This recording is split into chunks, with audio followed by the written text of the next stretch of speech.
بسم اللہ الرحمن الرحیم۔ حضرت ابو بکر صدیق، حضرت ابن زبیر، حضرت علی وغیرہ کی نمازوں کی حالات۔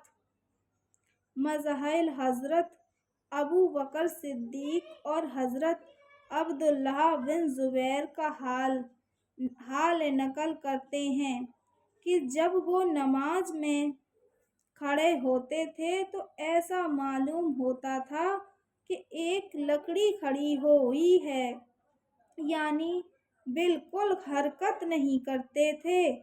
علماء نے لکھا ہے کہ حضرت ابن زبیر نے حضرت ابو بکر صدیق رضی اللہ عنہ سے نماز سیکھی اور انہوں نے حضور سے، یعنی جس طرح حضور نماز پڑھتے تھے اسی طرح ابو بکر صدیق پڑھتے ہیں اور اسی طرح عبداللہ بن زبیر۔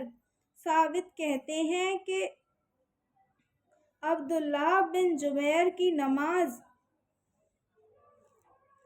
ایسی ہوتی تھی کہ گویا لکڑی ایک جگہ گڑی۔ ایک شخص کہتے ہیں کہ ابن زبیر جب سجدہ کرتے تھے تو اس قدر لمبا اور بے حرکت ہوتا تھا کہ چڑیا آ کر کمر پر بیٹھ جاتی۔ بعض مرتبہ اتنا لمبا رکوع کرتے کہ نماز رات صبح تک رکوع ہی میں رہتے۔ بعض اوقات سجدہ اتنا ہی لمبا ہوتا کہ پوری رات گزر جاتی۔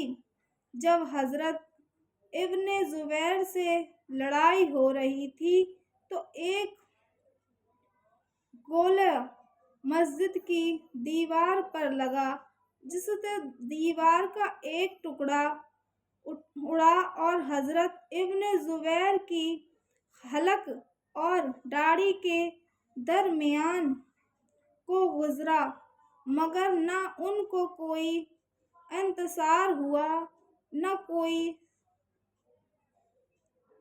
رکوع سجدہ مختصر کیا۔ ایک مرتبہ نماز پڑھ رہے تھے، بیٹا جس کا نام حاسم تھا پاس سو رہا تھا۔ چھت میں سے ایک سانپ گرا اور بچے پر لپٹ گیا۔ وہ چلایا، گھر والے سب دوڑے ہوئے آئے، شور مچ گیا، اس سانپ کو مارا۔ ابن زبیر اسی اطمینان سے نماز پڑھتے رہے۔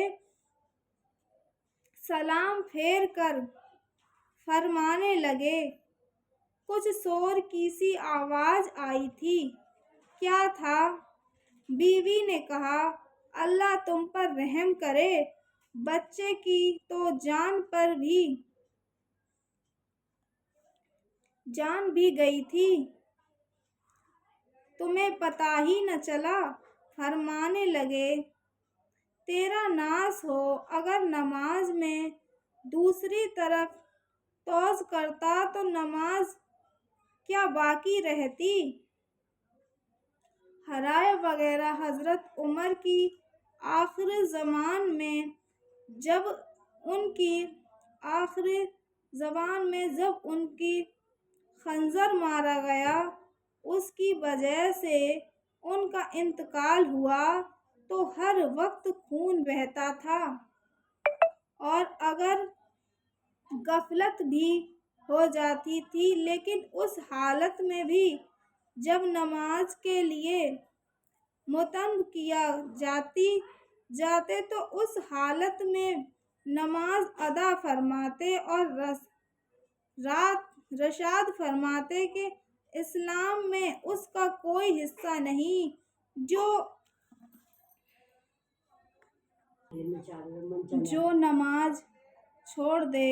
حضرت عثمان تمام رات جاگتے اور ایک رکعت میں پورا قرآن شریف ختم کر لیتے۔